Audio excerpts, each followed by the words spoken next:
તને કહ્યું ને કે દિશાને આગળ નહીં ભણાવી શકાય. એ ભણવામાં કેટલી હોશિયાર છે. એનું આટલું ભણવાનું પતી જાય એના માટે. બસ મારાથી આગળ હવે નહીં પોસાય. બહુ હોશિયાર હા. મારી દીકરી મોટી થઈને શું બનશે? હું ડોક્ટર બનીશ. અરે વાહ. અને ડોક્ટર બનીને શું કરશે? પપ્પાને ઇન્જેક્શન મારીશ. ઓ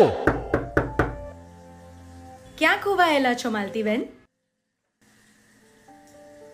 એક શિક્ષિકા છું ને, એટલે ભણતરનું મહત્વ સમજુ છું.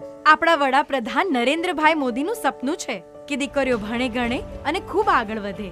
એમના આ વિઝનને ધ્યાનમાં રાખીને ગુજરાતના મુખ્યમંત્રી ભૂપેન્દ્રભાઈ પટેલે નવી યોજના શરૂ કરી છે, નમો લક્ષ્મી યોજના.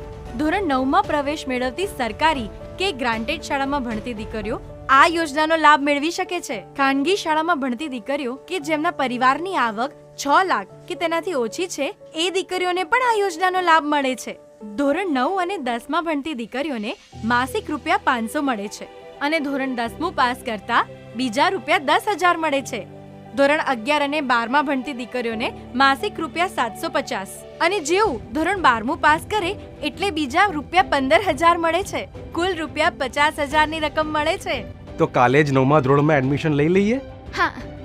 મારી દીકરી ડોક્ટર બનીને શું કરશે? પપ્પાને ઇન્જેક્શન મારીશ. વિકસિત ભારત વિકસિત ગુજરાતના ધ્યેય તરફ વધુ એક કદમ. નમો લક્ષ્મી યોજના.